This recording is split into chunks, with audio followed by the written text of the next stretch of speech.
Assalamualaikum warahmatullahi wabarakatuh. Apa kabar semuanya? Semoga selalu dalam keadaan sehat walafiat. Di sini sebelum belajar tentunya jangan lupa untuk berdoa terlebih dahulu ya. Berdoa dimulai.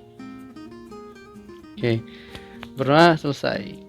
Baik, pada hari ini kita akan belajar di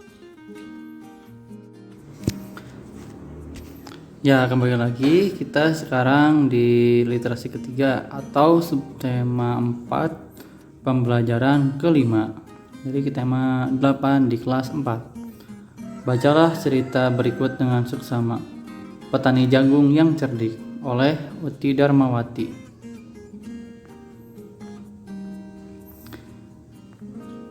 Di area pesawahan, seorang petani tampak berdiri sambil memandangi tanaman jagung. Sudah sebulan lebih tanaman jagung tersebut ia tanam. Kini tanaman jagung itu sudah mulai tampak menghijau. Setelah berkeliling di antara petak-petak sawahnya, matanya terhenti pada rumput-rumput liar di antara tanaman jagung. Tanpa menunggu lama, Pak Soleh menyingkingkan lengan bajunya. Ia turun ke sawah dan menyiangi rerumputan di sela tanaman jagung. Panas matahari kian menyengat. Sesekali Pak Soleh menyeka mukanya dengan lengan baju. Ia tak memedulikan panas yang membakar kulitnya. Ia terus membersihkan rumput-rumput yang mengganggu. Tanpa terasa azan zuhur berkumandang. Dari kejauhan, ia terhenti sejenak, kemudian melangkah ke tepi sawah. Ia berjalan menyusuri pemantang dan berhenti di sebuah gubuk kecil di tengah sawah. Sebuah botol minuman ia raih. Sambil melepas lelah, ia menikmati hamparan hijau di bawah birunya langit. Nun jauh di sana tampak perbukitan hijau.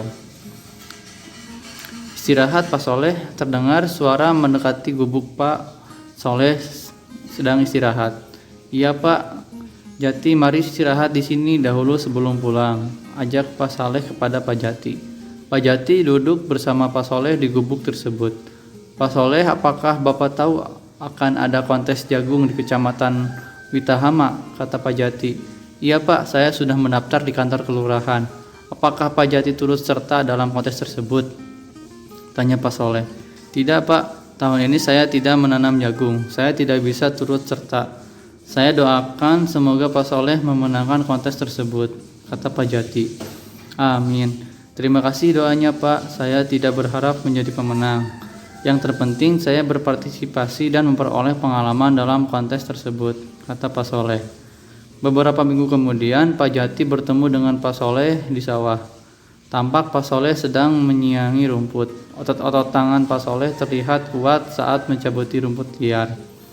Selamat Pak Soleh, Anda memang pantas terpilih menjadi petani jagung terbaik. Saya bangga Anda membawa nama baik desa kita, teriak Pak Jati.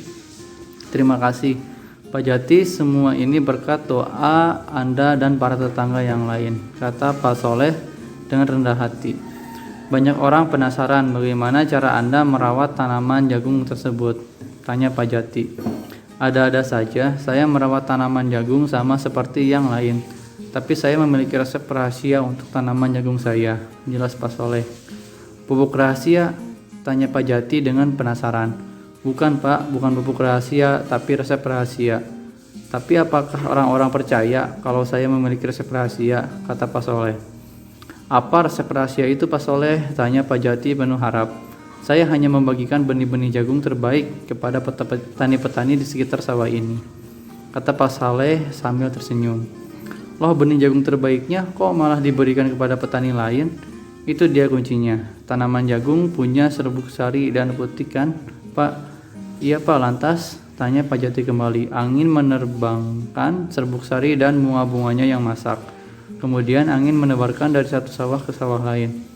Wah, Pak Soleh memang cerdas, puji Pak Jati. Coba bayangkan jika tanaman jagung di sawah sebelah ini buruk, maka serbuk sari yang ditebarkan ke sawah saya pun juga ikut buruk. Ini tentu menurunkan kualitas jagung di sawah saya, terang Pak Soleh kepada Pak Jati. Musim tanam yang akan datang saya akan coba resep Pak Soleh, kata Pak Jati. Begitu pula dengan hidup kita Pak. Jika kita ingin menjadi petani yang berhasil, kita harus menolong orang sekitar menjadi berhasil pula. Mereka yang akan hidup dengan baik harus menolong orang di sekitarnya untuk hidup dengan baik pula, kata Pak Soleh kepada Pak Jati. Pak Jati tersenyum mendengar perkataan dari Pak Soleh. Angin sepoi-sepoi menerpa kedua wajah petani ini. Mereka tampak menikmati udara dan pemandangan hijau di sawah mereka. Kemudian kita ke PB 4. Ya, di sini ada literasi keempat tentang bangga hasil keringat ayah oleh Uti Darmawati. Dita dan keluarga tinggal di lereng Gunung Arjuna, Kabupaten Malang. Ayah Dita seorang petani sayur, potensi tanah subur dan berhumus, membuat ayah Dita dan penduduk lain di daerah tersebut memanfaatkan lahan secara optimal. Jadi sebagian besar masyarakat di lereng Gunung Arjuna memiliki pekerjaan sebagai petani sayuran. Setiap pagi ayah Dita dan warga lain pergi ke ladang untuk merawat tanaman sayur mereka. Mereka melakukan pembibitan, pemupukan hingga pengairan dengan baik. Untuk pengairan mereka memanfaatkan air irigasi dari Sungai Lanang, irigasi Sudimoro dan Watu Gunut. Menjadi petani sayuran adalah pilihan hidup dan identitas diri bagi ayah dan Dita. Tak terkecuali bagi masyarakat di lereng Gunung Arjuna, mereka mencintai pertanian. Mengapa ayah memilih sebagai petani sayuran? Tanya Dita satu hari. Dita bekerja di ladang ayah sudah jalani sejak remaja. Dahulu ayah selalu membantu kakekmu bekerja di ladang. Bekerja sebagai petani sayur itu sangat membanggakan. Jawab ayah Dita. Bangga? Tanya Dita seperti tak percaya. Iya, kamu tidak percaya kan? Tanya ayah Dita. Dita terdiam sambil menggelengkan kepala. Dita tidak paham maksud ayahnya. Dita, kamu perlu ketahui bahwa semua orang sangat menanti hasil keringat ayah. Kamu tahu kan hasil keringat ayah itu apa? Tanya ayah kepada Dita. Sayuran. Tanya Dita ragu-ragu. Iya nak, setiap hari banyak orang ingin mengonsumsi sayuran. Sayuran adalah makanan yang menyehatkan bagi tubuh, kata ayah kepada Dita. Tampak Dita menganggukkan kepala. Kalau Dita mau, ayah sekarang ikut ayah ke ladang. Hari ini ayah akan memanen wortel dan tomat. Dita bisa melihat kegiatan di ladang milik ayah. Iya, Dita mau ayah. Ayo kita pergi ke ladang sekarang, kata Dita. Baiklah, ayah siap-siap dahulu. Jangan lupa membawa air minum ya, kata ayah sambil memakai topi. Dita mengambil topi dan botol minuman. Setelah semua siap, ayah dan Dita berangkat menuju ladang. Udara di desa tempat tinggal Dita sejuk. Keberadaannya di atas permukaan air laut membuat desa tempat tinggal Dita menjadi hawa dingin. Menjelang malam hari, desa ini jauh dari hiruk-pikuk dan polusi udara. Beberapa saat kemudian, ayah dan Dita sampai di ladang. Ternyata ayah sudah ditunggu beberapa orang yang akan membantu beliau. Dita, itu beberapa orang yang akan membantu ayah.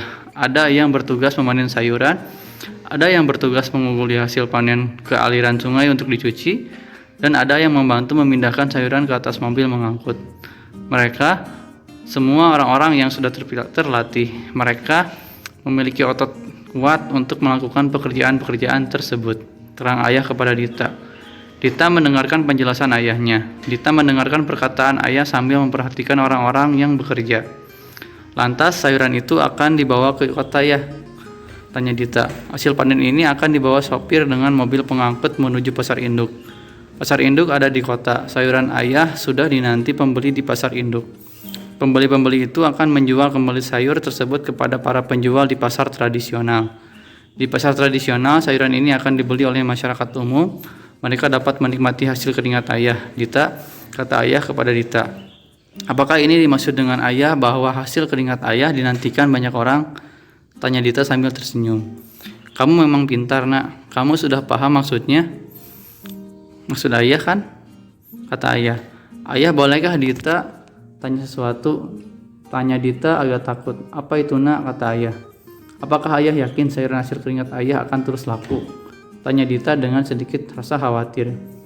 Harus optimis dong, Dita. Kita harus berusaha sebaik mungkin untuk menghasilkan sayuran dengan kualitas bagus. Jaga kualitas produksi sayuran di ladang ini. Itu salah satu kunci agar sayuran kita laku di pasaran, bahkan dinantikan konsumen, kata ayah. Bagaimana caranya ayah? Tanya Dita. Kita harus merawat tanaman sayuran tersebut dengan baik. Jangan malas ke ladang untuk memeriksa tanaman sayuran. Berikan pupuk dan air secukupnya. Jika kekurangan atau kelebihan dalam memberikan pupuk akan merusak pertumbuhan tanaman sayuran. Tapi tidak usah khawatir, kesuburan tanah dan air yang mengalir setiap saat di daerah ini sudah sangat membantu perkembangan tanaman sayuran di ladang ayah. Dita mendengarkan penjelasan ayah dengan seksama. Dalam hati Dita merasa bangga dengan ayahnya yang bekerja sebagai petani sayuran. Ayah tak kenal lelah bekerja untuk menghasilkan sayuran berkualitas yang sangat dibutuhkan masyarakat. Walaupun harga sayuran terkadang anjlok, ayah dan masyarakat lain tetap menggantungkan hidupnya sebagai petani sayuran. Satu pelajaran yang dapat Dita ambil dari ayahnya adalah apapun pekerjaan kita harus dilakukan tekun dan sepenuh hati. Ya, itulah untuk teks di TPB 3 dan 4. Silakan buat tugas buat teman-teman ya, tugasnya itu silakan baca kedua teks tersebut di rumah masing-masing, kemudian difotokan ya, dikirim ke dalam Google Classroom. Baik, terima kasih atas perhatian adik-adik semuanya untuk materinya. Untuk menambah pemahaman kita dan pengertian kita tentang pembelajaran hari ini, silahkan kerjakan tugasnya yang ada di Google Classroom ya, dan dikirim lagi ke dalam Google Classroom. Terima kasih. Wassalamualaikum warahmatullahi wabarakatuh.